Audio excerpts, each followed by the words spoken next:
Welcome to the Xavion Factor, where I share my world with you through extraordinary eyes. I'm the host that puts the Xavion in the Xavion Factor. My name is Xavion. What is up? What is up? What is up, my people? Yes, we're back. Another week, another episode. And this one is a movie review episode. We haven't done one of these in quite a while, so I'm happy to do an episode. And we're going to be reviewing the latest entry into the Marvel Cinematic Universe, the 31st entry, actually. Sorry, I guess it's more than 31 entries. This is the 31st theatrical entry, I guess we could say. 31st feature-length film. If you add in all the shows and all the Marvel shorts, I'm sure it's somewhere around 40, somewhere around there. But today we're going to be talking movies, maybe a little bit of shows, because there is something that does link into one of the shows. But this is an entry that does change the Marvel Cinematic Universe going forward. It's one that has a huge impact on what's to come later on down the line as we get through Phase 5 and into Phase 6. I'm going to start off with giving a high-level review of my thoughts, and then going into the review. Not going to dilly-dally because I do have a prior engagement, so this will probably be a shorter episode. So, yes, we're going to be reviewing Ant-Man and the Wasp Quantumania. And this movie has had quite the divisive sort of mood or atmosphere, attitude around it. So this is something that we're seeing a lot of fuss being made around the ratings on this movie and how good is this movie, or how not so good people think this movie is. And when I say it's divisive, it's pretty divisive. If you look at the critic score on Rotten Tomatoes, it's somewhere around the 40s, and 47% I think was the last time I looked and saw what it was, but that was earlier in the week, or just after the weekend. And if you look at the audience score is much higher.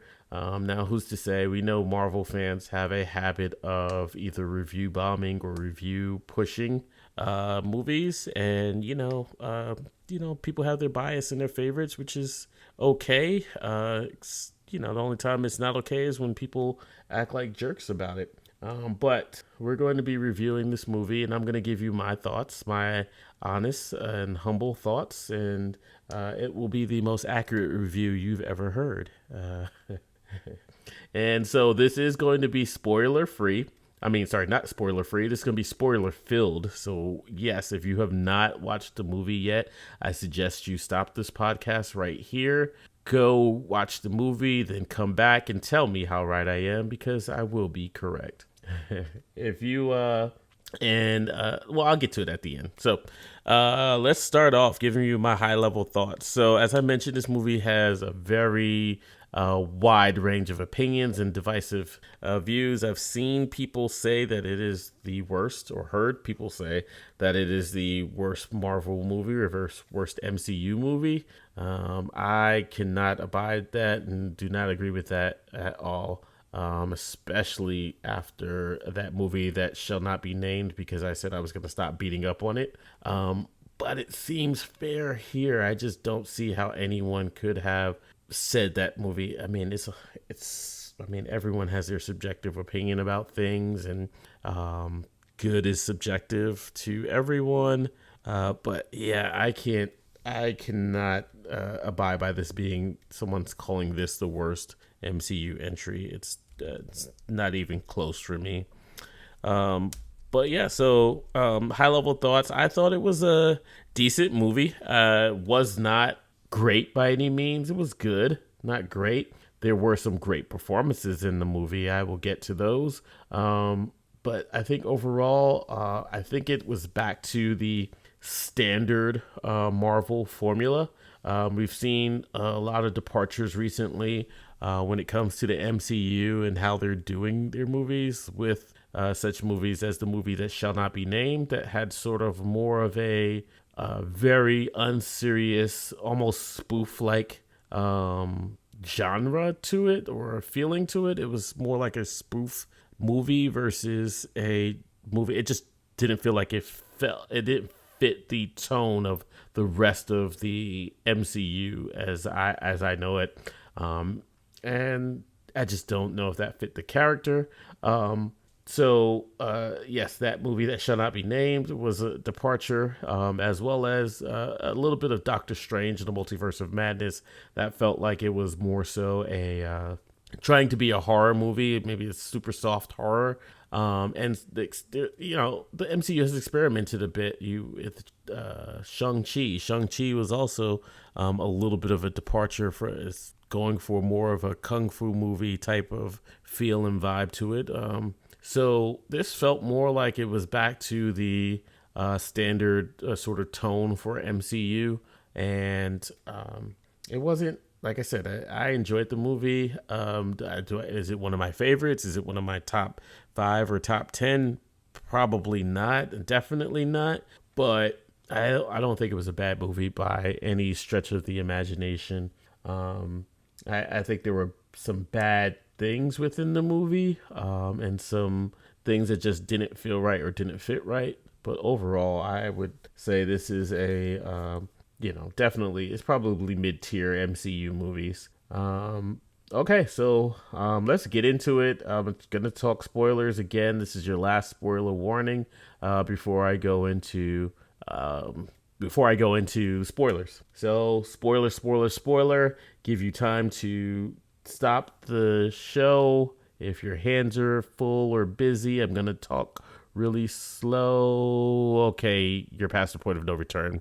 So spoilers, Kang and the Kang Dynasty. So the reason why I say this is a big movie because the biggest thing about this movie in more ways than one was Jonathan Majors' Kang and Kang the Conqueror. And so this movie starts off right away giving you the introduction to Kang. Now we've seen a version of Kang within Loki. But this was a deeper dive into the true Kang the Conqueror that we've come to know as comic fans. And so there's a couple of things I want to talk about there. First and foremost is Jonathan Majors' performance. He was by far the best part of this movie. This dude can do no wrong when it comes to acting. He's just on point at all times. And he's, as I'll get to later on in the review, he's doing a lot of different things, and he has he gets to play a lot of different characters throughout this Marvel Cinematic Universe. And as we lead into the Kang Dynasty, it's going to be even more variations or variants, that's what they call it, I guess, of his character and his acting, and he gets to really showcase his chops in a way that a lot of people don't necessarily get to do in Marvel movies. But Kang is a villainous, very threatening character from this movie that you see. His demeanor and his presence of fear and or fear mongering, I should say, is written all over the movie and all over the characters within this movie. I always thought that the introduction of Kang being in an Ant-Man movie was a strange choice. I don't think it would have been my choice, but I think it works for what it is that I think the Marvel Cinematic Universe, Kevin Feige and team are trying to set up for this sort of saga, the post-Infinity Saga. This is supposed to be called the Multiverse Saga. And, we've had a couple of movies dealing with the multiverse, but the biggest thing that I think was sort of what disconnected people outside of the MCU so far. Because you hear a lot of people complain about Phase 4 not being all that great. And I think it's because, Endgame felt like a really good, solid jumping off point. And people are saying, people have sort of Marvel fatigue or things like that. And I don't think it's necessarily Marvel fatigue. I think that it's just the entries that come after have felt a little disjointed. You don't know where every story fits. So you have all of this multiverse stuff, but that says or feels like it's trying to connect or feels like it's trying too hard to connect. Where you have your WandaVisions and your Doctor Strange and your Spider-Man No Way Homes and this movie and Loki, and all of those are dealing with the multiverse in a way, and sort of, but it all feels like it's still like a big puzzled mess. And I think this movie does the best to be able to sort of kind of say, no, we do have a plan, we're heading somewhere, and we're going to be able to move forward.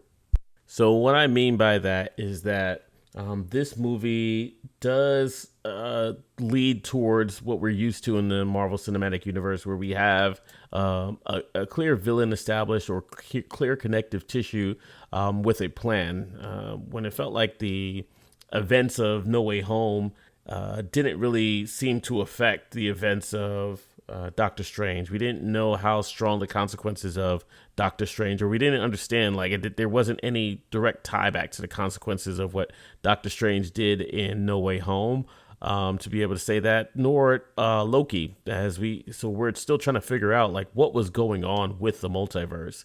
And I think even to this movie, we're kind of wondering that at the end of this movie, like, okay, so what really happened with the multiverse? Because if you look back to Loki, there was some talk about like there being this one sort of main timeline, and what this TVA team was doing, where they would sort of burn out, or what do they call it, purge. I can't think of the word that they use, to sort of wipe out the timelines whenever they would go sort of veer off what they deemed as the right path or right timeline.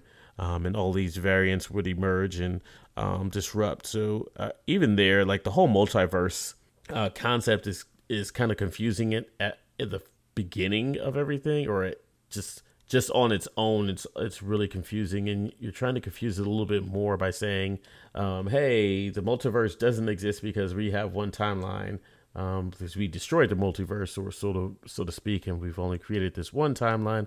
But in order for that to exist, or the things that they're doing where they're purging or erasing these timelines, there has to be a multiverse that exists in regards to that. So where this movie gets a little bit confusing is some of the character motivations that you hear from Kang.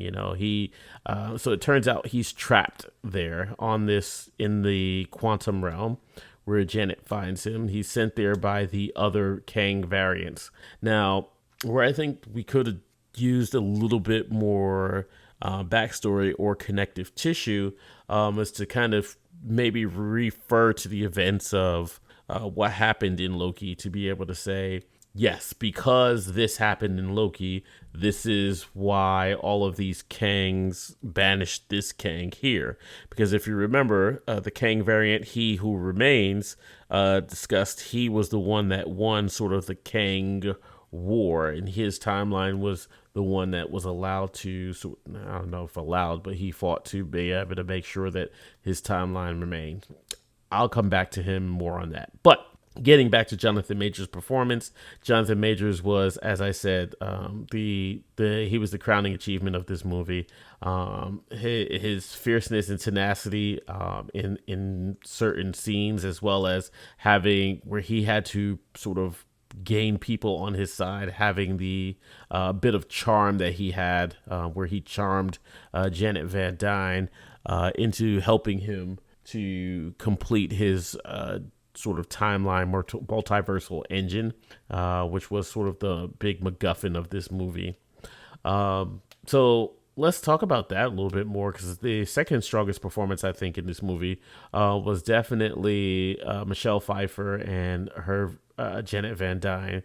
I think I've loved Michelle Pfeiffer for a while, ever since probably Batman Returns. I think that was probably the first time I sort of noticed who Michelle Pfeiffer was and is. And, I know she had been doing stuff from before then. Scarface, for example, loved her in that. Even, what was that George Clooney movie with her? And George Clooney is one of my favorites. One Fine Day. That was a pretty good movie that I enjoyed as well. But yeah, Michelle Pfeiffer turns in a great performance here. She was given a lot to do with her character. Her character is central to the story, having been trapped in the quantum realm for years. I think it was essential for her to be major part of this story to kind of she was our vision into the fierceness of Kang and how we should be afraid of Kang and how dangerous he is. Just you could hear the fear in her voice and the concern that she had anytime she had to think of Kang or think that or warn against what was going on or happening in the multiverse. So within this movie, our characters do end up getting transported into the quantum realm through the mechanizations of a couple of different characters. So we'll start with who those characters are in the movie altogether. So I talked about those two great performances by Jonathan Majors and Michelle Pfeiffer. It's also to note, like, obviously Paul Rudd is the lead of the movie, along with Evangeline Lilly's Wasp. And so these two characters are the sort of starting point of the movie. You start with Paul Rudd's character, discussing sort of like the events of what's taken place in his life up to this point. I think this is like the movie starts off a little bit sort of disjointed. Like you have, I don't know, it kind of took me out of the movie at first with the way Ant-Man was being treated as a celebrity. I don't know, it just felt a little, it just didn't feel like it fit with the tone. I guess maybe it fits with the tone of the Ant-Man movies, but I don't know. That first Ant-Man movie was so good with balancing that humor with the fun of the Marvel with the seriousness and stakes that were there. It weren't necessarily super high stakes, but they were, pretty good medium level stakes.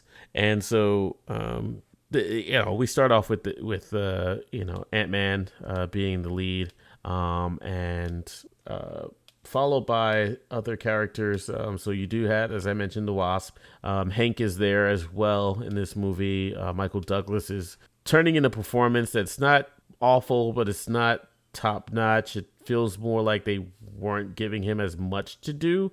It's more so like he was, again, just a supporting background character, but I guess, with the number of characters you had in this movie, you had to sort of relegate some characters to the background. One of the characters that they did try to bring more to the foreground, but not sure that it really worked for the movie or worked as well as I think they hoped, was Cassie Lang, who in typical fashion becomes a young woman. I don't know exactly where this movie takes place on the timeline, so I'm not sure if she's like, because I think when we see her in Endgame, she's probably like 17, 18 years old, so maybe this is like a year later.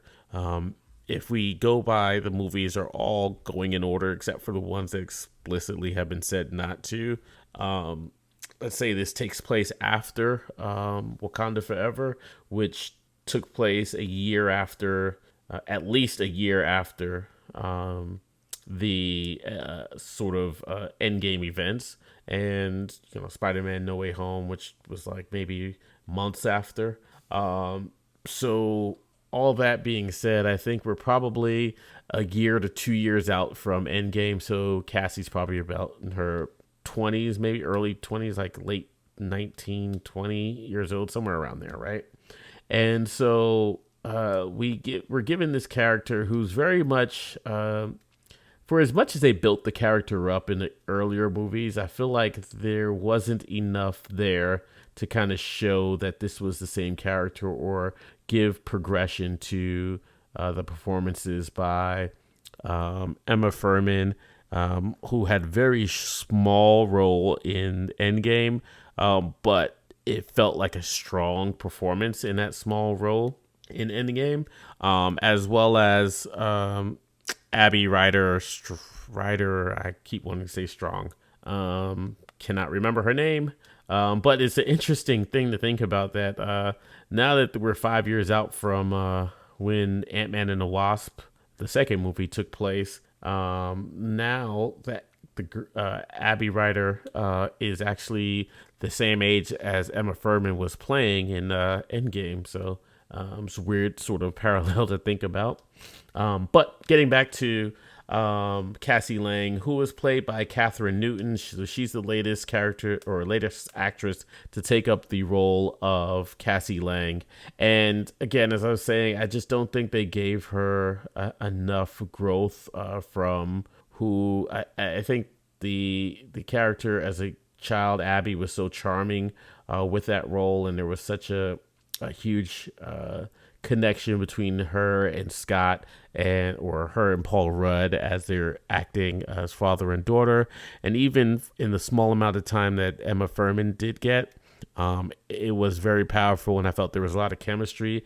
I feel like this movie lacked the chemistry between Catherine Newton and Paul Rudd in those scenes. You just didn't feel the same sort of vibe and connection that the other two actresses had, or the other two characters were. So it's kind of felt like it.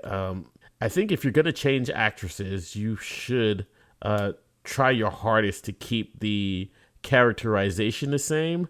And if you're not going to keep the characterization the same, it would help tremendously to keep the actress the same. And when you don't do that, you end up with this character that feels sort of out of place and unfamiliar to the audience. And that's not to say that Catherine Newton did a poor job. I just think that the character was established as one thing, and then it just felt different. Like I said, like a whole new character. With that being said, I still think there's some things. I've heard a lot of criticism about Catherine Newton's performance. I think her performance was fine. It just didn't feel like the Cassie character that we're used to. It didn't even feel like it was a growth of a character. It didn't feel like there was development from a character that we knew and fell in love with in that first Ant-Man. So let's talk about, I guess, covered most of the character. Well, I'll cover one more. So one of the other points of this movie is sort of a character that's kind of had a lot of divisiveness that was in this movie, was the character of MODOK. Yes, MODOK is a character from the comic books. He's a weird, strange character. He's basically a floating head with arms and legs, and it was going to be hard to pull this character off in any way you tried to do him, I think, unless you went sort of the route of Arnim Zola and Captain America: The Winter Soldier. I think that might have been a option there to have done something similar to that for MODOK, but they went a different route, and I felt like they felt the need to have to tie this character to Ant-Man, and I think this led them to the bad decision of making the character Darren from the first Ant-Man movie. So I think his name was Darren Cross in the first Ant-Man movie. But yeah, so you had the Corey Stoll play the character of MODOK, basically being a sort of what's the word I'm looking for? A deformed version or a new version of this character who, at the end of the first Ant-Man movie, got sucked down into the quantum realm, deformed, and was in turn saved by Kang and turned into MODOK. He spent a pretty large part of the movie trying to tell you he's not Darren anymore.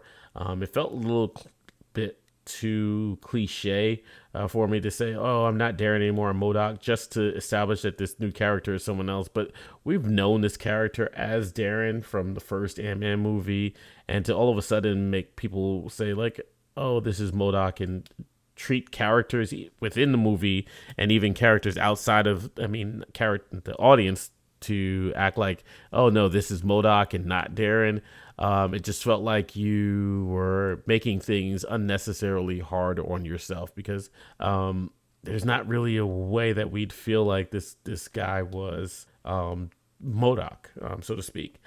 Not only that, the character design just felt lazy, so to speak. I don't know. It just felt like all they did was blow up Corey Stoll's face and CGI it onto this character in the movie, and it just didn't feel real. It looked like, honestly, like you were looking at someone's face through a magnifying glass.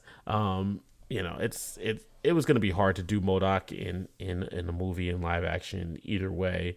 But I think they just really went the wrong route with this character.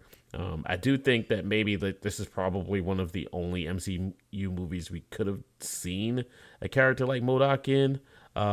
Maybe something like a Guardians movie, but I think for the most part, this is where he fit. I just don't like the execution of the character. They were played for laughs, which I guess kind of fits the character. But he wasn't really didn't feel all that fearful, or not fearful, like terrifying or anything of that nature. When you watch the movie, he was really just another Kang lackey, and it just didn't. I think the character was wasted here. And so those would be the main cast. You do have some secondary characters. Another actor that I feel was kind of wasted in this role was William Jackson Harper. I think that they had him playing a character, and I can't remember his name right now, but he was within this movie, and he just what was his name? Quaz, I think it was. And he played a telepath. I honestly couldn't understand the point of the character. I think, people had just been wanting to fan cast William Jackson Harper into an MCU movie, and so they thought, let's put him in this one and give him something to do here. I didn't necessarily care for that, because I think he is I think he's a pretty good actor.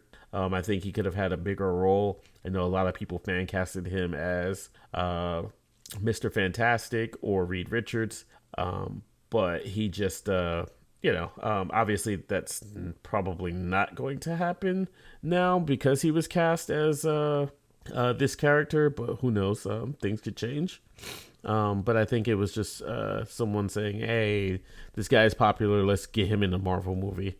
I'm really disappointed by that. One character I'm disappointed that was not in the movie was what am I trying to say? The character that I'm disappointed was not in the movie was Michael Pena's character. Luis, I think his name was. He was one of my favorite characters from the first two Ant-Man movies, and I was a little disappointed that he wasn't in the movie. I think that was a waste, and I get it. I understand why. After the director sort of explained it, they wanted to get them into the quantum realm pretty quickly, and it was hard to kind of fit Luis in. I still think that maybe there was an opportunity to put him in there, especially towards the end of the movie, which I'll get to in a bit. So I'm going to cover sort of like the plot of the movie fairly quickly to kind of talk about that and my thoughts on that. So the plot of the movie is that these characters get the characters of Hank, Janet, Cassie, Scott, and Hope end up getting teleported into the quantum realm based on a device that sort of like a satellite radio device that Cassie has developed, which was kind of a quick and sudden thing, but we missed sort of 5 years of Cassie's life, so I guess it's not hard to imagine that she would be able to do something like that. She was always a bright kid, and with interest and determination, I think you can sort of become a sort of a small genius or a genius or whatnot. And so through this device, it sort of triggers a signal into the quantum realm, and that signal gets the attention of Kang or MODOK, and MODOK uses that. You don't find this out till later, but they end up getting teleported into the quantum realm, which leads me to a whole other question about some other things. If they can use the device to sort of bring these characters into the quantum realm, why did they have such trouble getting out of the quantum realm? But our characters are transported to the quantum realm, where adventure ensues. The characters are split up. You have Cassie, Hope, and Scott that end up together. I think it was Cassie and Scott that end up together, and then Hope, Janet, and Hank do end up together elsewhere as they go through the portal at slightly different times. When they end up in the quantum realm, as I said, adventure ensues. You get to meet some of the inhabitants of the quantum realm. Scott and Cassie end up meeting a band of resistance fighters who are made up of several different characters. As I mentioned, William Jackson Harper's character, and a couple of other characters, a fierce female warrior played by Katie O'Brien, as well as a couple of sort of weird, not human characters, but different characters that are played for sort of comedic relief.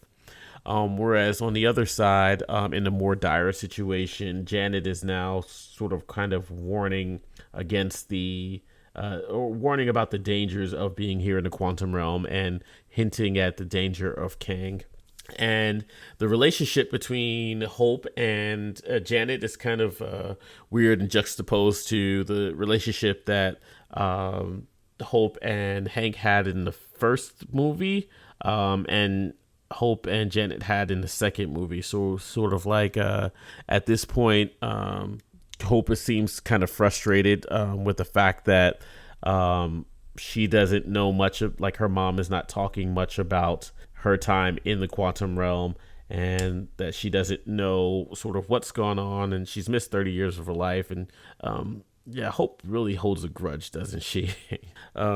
Which to me just felt I didn't care for that much. It's like sort of if you're without your mom for 30 years, and she decides that she's not really talking about something she's like somewhere she's been trapped for 30 years. I don't think that you should really hold that against her. But I think Janet was kind of taking it personal, that she wasn't talking much, and even kind of threw it in her face for saying, like, hey, you guys were trying to study the quantum realm, but you didn't ask me. And then even talking about once they got into the quantum realm, she's trying to warn about the dangers, and instead of sort of heeding her warning, Hope is sort of like a little bit combative and like, well, you're not telling us anything. And I just think that was a dynamic that could have been sort of better handled or better treated. Especially it just didn't fit like with how much Hope wanted her mother back and how impacted she was by her mother being gone. You would think that she'd be so happy to have her mom back that, and people are different. So, I mean, that's how the writers felt that she should act. And I'm not going to disagree. I'm not going to say it's wrong, but it's something that I probably disagree with. More so into the plot point. Now we're sort of getting introduced to this world of the quantum realm. We're understanding that there's a whole ecosystem down here, and the ecosystem is actually sort of shaped by Kang's presence, and you feel like he's a sort of this terrifying, overwhelming monster presence, this dictator. He's a conqueror, and treated with such reverence, or maybe not reverence. What's the opposite of reverence?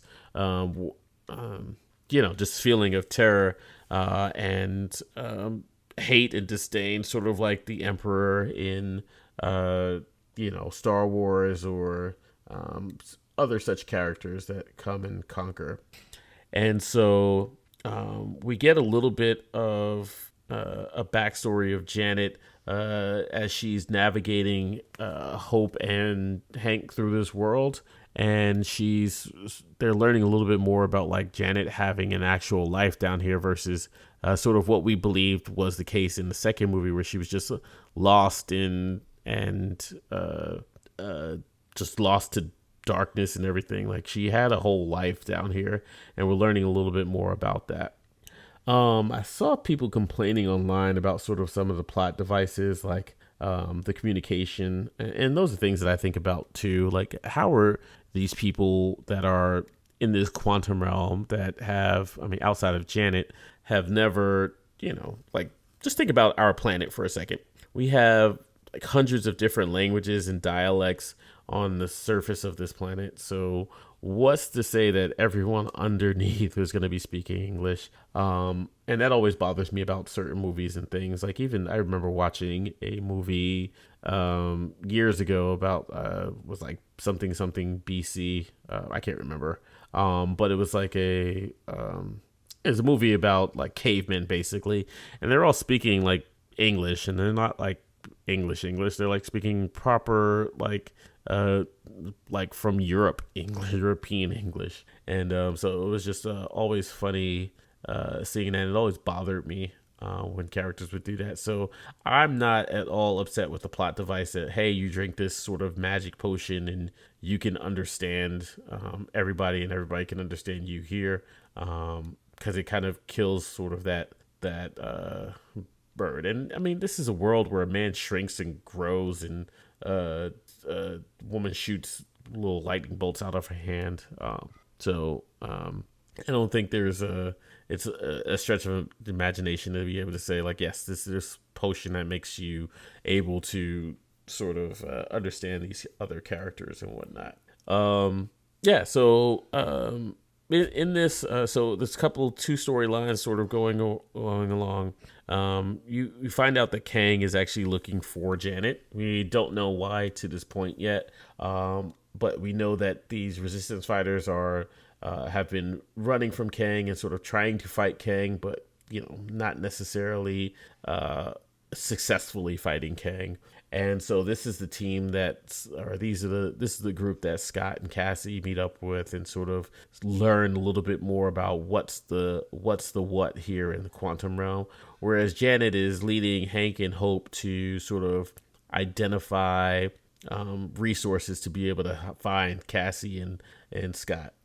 And so this sort of fact hunting lesson sort of leads them to sort of, I guess, what I would call another wasted character, or wasted actor, wasted talent, which is Bill Murray's character. I couldn't tell you who this character was. He was very sort of forgettable. I mean, there were a couple of jokes played in there about like Janet and him being a coupler item while she was there for a while before. But at the end of the day, I think his performance was lackluster, and I think the character was lackluster.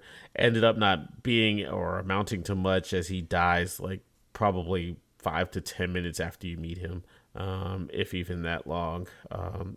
Ends up being a snake turning on them, which you saw coming from a mile away. You didn't trust him from the moment you saw him get off his little ship.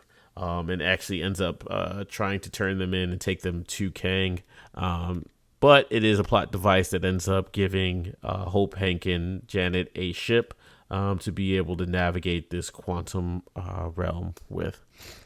So by this point, there's a battle going on at the base camp of this rebellion. The rebellious rebel fighters. Rebellion, I don't know. At this point, Cassie and Scott are sort of going through this over this storyline that's been running from the beginning of the movie. Because when we first introduced to Cassie in this movie, she's arrested for sort of protesting, or not really necessarily protesting, but what's the word? Sort of reacting or sort of avenging protesters. So she's sort of using her suit that we find out that she has to antagonize the police and resistance. With that being said, there's sort of this through line that Cassie and Scott are going through with, hey, we can't be sitting on the sidelines. You're a hero. We're supposed to be heroes. We're supposed to be helping people.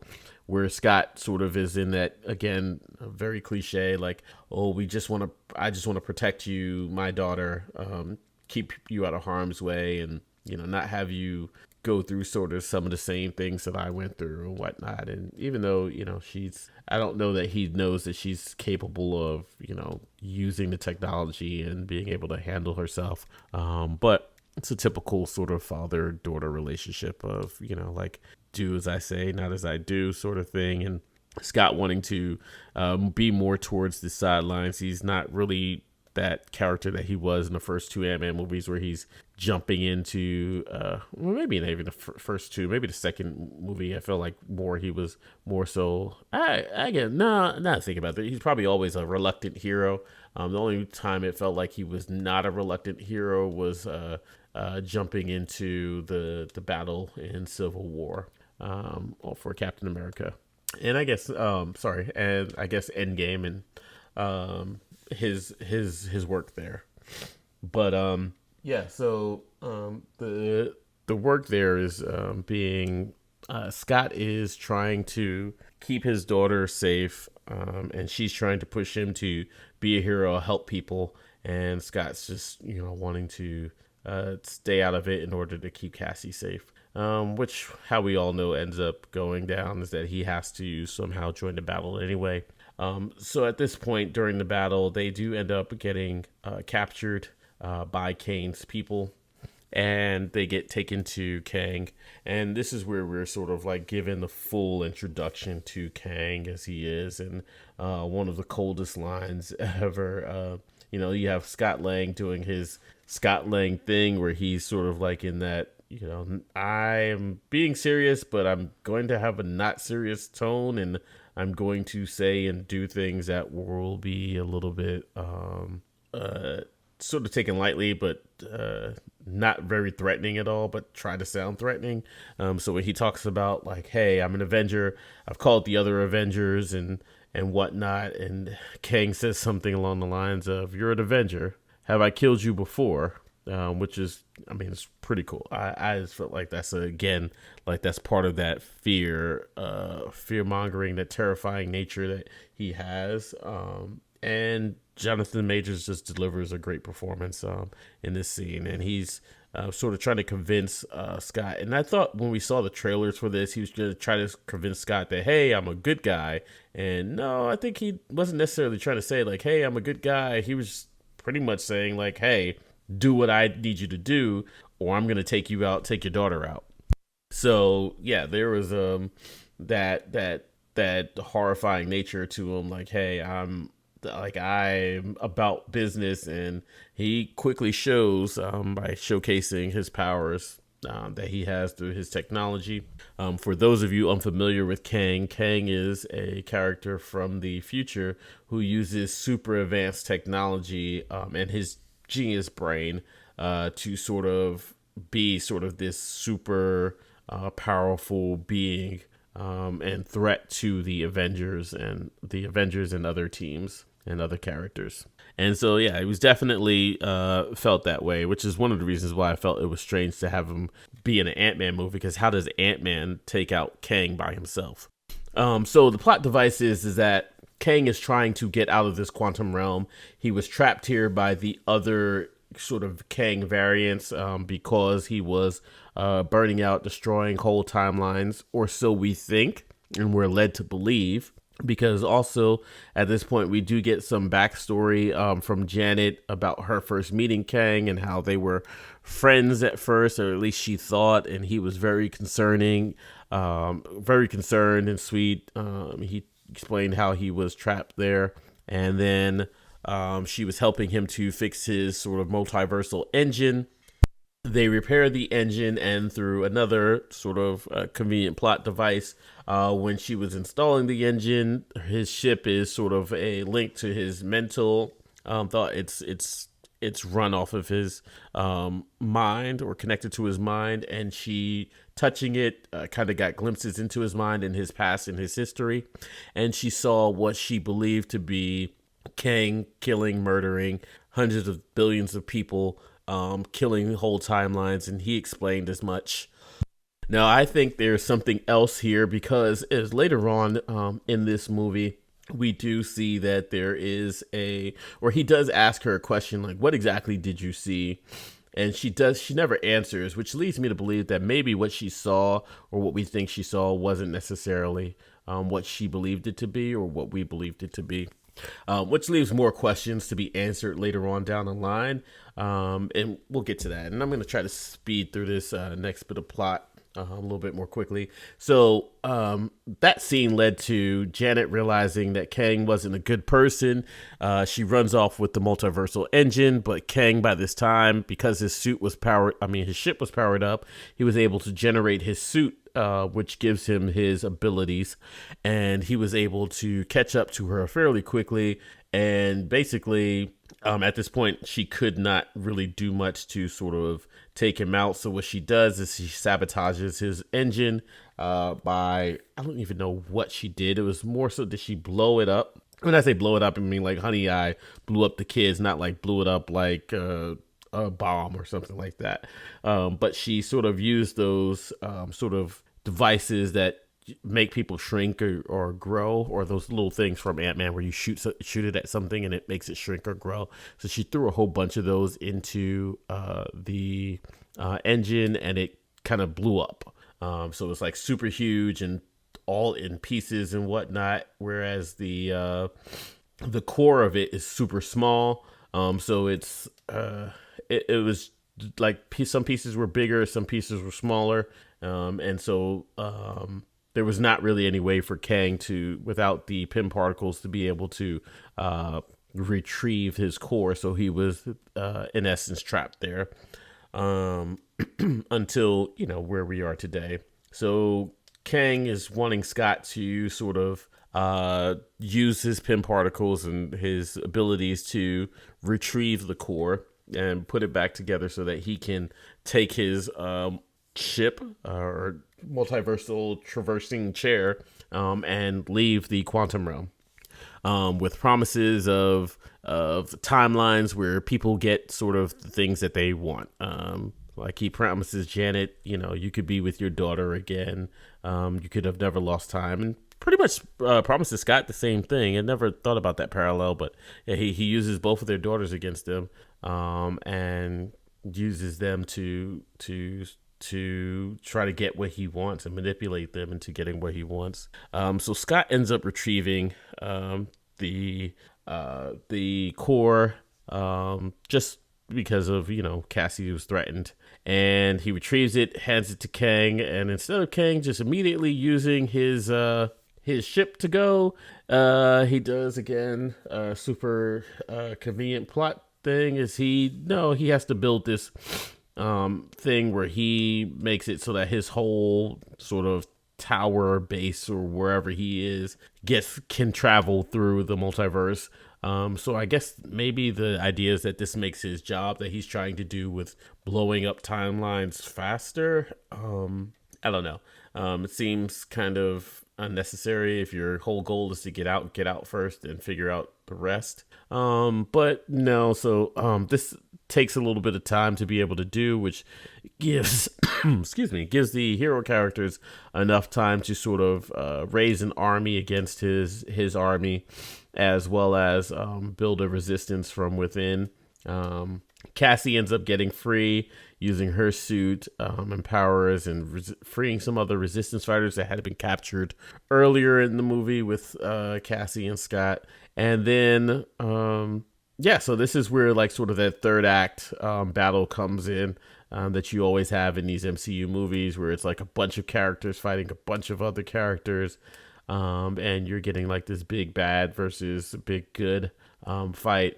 And so you have MODOK versus Cassie. You have Scott versus Kang, and other characters versus Kang, and just all these different characters. You eventually end up getting ants that come into play, so Hank has something to do at the end battle there too, with talking to the ants and controlling and bringing the ants in. But yeah, so this is where you have the big battle, and I do like the end, the last, not the middle part of this battle, but the very end of the battle where they believe they've defeated Kang, and they're ready to go back home. And they attempt to go back home, and the first few characters do get through the portal. So Janet, Scott, Hope, and Cassie. I'm sorry, not Scott. Janet, Hope, and Cassie. Janet, Hope, Cassie, and Hank all travel through the portal back to, their realm, so to speak, their bigger realm. And then you get Scott that as he's about to leave, he pushes Cassie through the portal because he notices Kang coming, and Kang shoots and attacks. This is Kang, who is now a little bit depowered because his suit has been destroyed by the earlier battle. And they're fighting, and Kang is vicious and beating Scott to a pulp. But, Scott's holding his own a little bit. I mean, as much as you think someone like Paul Rudd could hold his own against someone like Jonathan Majors, until Kang tries to jump through the portal, but Hope decides to come back through the portal and help save Scott. And together they defeat Kang. Now, here's where I want to give a little bit of sort of my thoughts and views on this. So at the end of this movie, we see Kang is sort of destroyed, for lack of a better term. But the way we see that destroyed is that, again, they use the sort of shrinking technology on the multiversal engine, and when they do this, it starts shrinking. They kick Kang into it, and Kang sort of looks like he's getting basically the same thing that happened to Darren in the first movie. Looks like it happens to Kang. And so we're led to believe that Kang is destroyed and dead. And one of the reasons why one of the things that we're led to believe at this point was that, hey, well, let me stop there for a second. I'm going to go in the order a little bit more. So after this, for a moment, they made it feel like that Scott and Hope would be trapped there. But then all of a sudden, I guess Cassie and Hank and Janet open a portal from the other side and bring them back through. Now, who knows how time works in the quantum realm? I think there's no real rules to the quantum realm in time travel or time works because... one of the things that Scott tries to call out is like, hey, we don't know how long we've been here. Because when Scott was trapped in the quantum realm, his 5 hours turned into 5 years on the outside. But when Janet was down there, her 30 years was basically 30 years up top. So I think there's some problems with how the rules work with time. And I think and in the Avengers, the Endgame and whatnot, they use the quantum realm to travel through time. So it's kind of weird, like, what exactly is happening? Like, what are the rules for it? I don't know if they're going to spell it out, but that's what we have there. So when they get back, Scott is sort of reminiscing on the events of the movie and, again, the events of his life, like saying, hey, I'm Ant-Man and blah, blah, blah, blah, blah, such and such. But then he recalls to a conversation that he had with Kang, where Kang had mentioned that, like, if he did not get out, that their world would be destroyed, like everything would be destroyed, and that he was going to be the key to saving it or stopping it or something like that. Like, if he doesn't get out, it's going to be much worse for them. But so Scott actually stops and reminisces on this and thinks like it got to a point where, like, Scott is sort of doing this voiceover in his head, and he's walking and it's all happy, cheery, go lucky. And then you get to a point where he's like, wait a minute, didn't he say that something worse is coming, and that if we don't let him out, that everything would be destroyed, and blah, blah, blah. He goes down this horrifying path. The music tone changes, everything gets serious, and then all of a sudden it's like, nah, whatever, or maybe not. Everything's going to be fine, sort of thing. And that kind of was jarring to me, just because, like, someone that had been through that situation, and I don't know, maybe you would think that, maybe some people think that fits with Scott and his personality. But for me, I think what would have been better served is this. I think this was the perfect opportunity for Luis. Like, if Luis is sort of giving that voiceover to say, like, hey, everything, but then Scott got out and everything was good and this, that, and the other and blah, blah, blah, blah, blah. But wait, didn't Scott say blah, blah, blah, that, like, this would be bad and this, that, and the other, and this would be, this would be happening and blah, blah, blah, blah, blah. And then I think if Scott said, no, it'd be fine, I think that would have fit better. That would have been more of a better narrative fit. Because I just think that, I don't know. That's just me. I think that would have worked better. It's just my thoughts. And so the movie goes from there to sort of end on the note of, like, hey, we're a family. We're a family of superheroes. We're doing things. Small guys can win big and this, that, and the other, and blah, blah, blah. So, as with almost every Marvel Cinematic Universe movie, we do have a couple of scenes post credits or mid and post credits. So let's start with the mid credit scene because I think this is a big one, and I'll get to my thoughts on the second or the actual post credit scene. The mid credit scene is showcasing what's going to lead to further adventures within the MCU with the character of Kang and his variants. So this scene starts off with someone talking. Come to find out, it is Jonathan Majors as a Kang variant, and this is a Kang variant that is from the actual comics. I'm trying to remember which one was talking first. I believe it was the Rama Tut character. Who is a Kang variant. Without going deep into comic book history, it is a variant of Kang that traveled way back in the past and became sort of a pharaoh, ancient pharaoh. And again, he's a conqueror, so that's things he does. This is that version of the character. And then we have another version of Kang that does show up, and this is the Immortus version of Kang.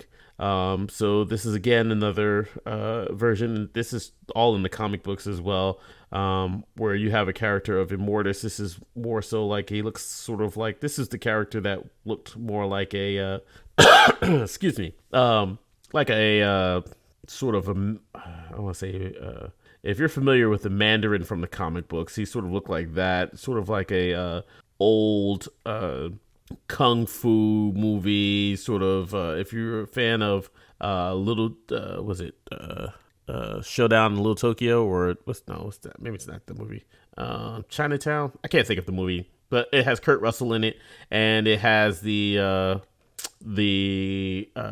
Asian guy with the Fu Manchu sort of mustache and whatnot. That is what I believe to be the Immortus version of Kang, and this character is also again from the comics, and these are sort of like almost like a council of Kangs or Kang variants, as well as another one who I think might be who they're trying to include as the what version, like the Scarlet Centurion version of Kang, or maybe the kid, the Iron Lad version of Kang. I'm not sure which version this was supposed to be. It was new to me, and his aesthetic didn't really immediately jump out as like, oh, this is that version of Kang the Conqueror. But yeah, so we have this, and it's sort of they're talking about how what we believe are the events of the movie, and they say something along the lines of, he is dead. Now something about, I can't remember it, and I usually try to watch these movies twice before I do a review. But I didn't have time this time. But he says something along the lines of, there's no one to stop us, or he's dead. We can begin what we're trying to do, whatever our plan is. So these three are in like a council, and there's like, how many of the variants or others have you called? And he said all of them. And so you zoom out into this sort of like coliseum, so to speak, and you see thousands of variants of Kang and different things. Jonathan Majors looks like he's doing some real work playing all these different characters. All of them are different. They have different looks, different feels, different vibes, attitudes, and speeches, or a way of speaking.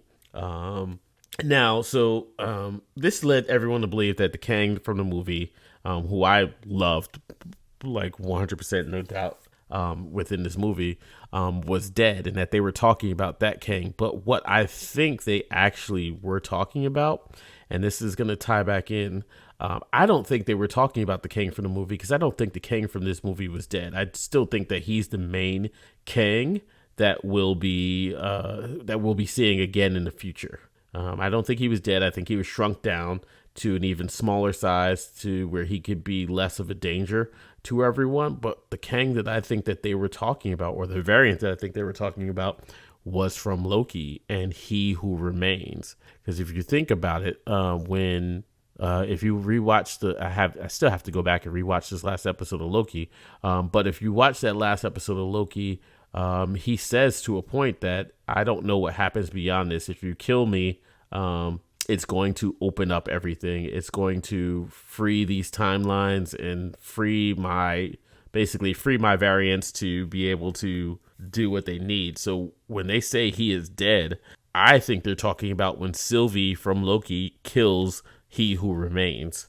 And that is what opens up them and frees them to be able to do whatever or enact their plan that they want to enact.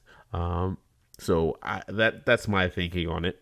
I could be wrong, but I doubt it. I think that's exactly what's happening here. And then, so to further drive the connection with Loki, the second post-credit scene that we get is actually one of those that I don't really like too much. It's all it is. So there's two post-credit scenes that I don't really care for. There's one where it's a lead into the next movie, next event or show or whatever.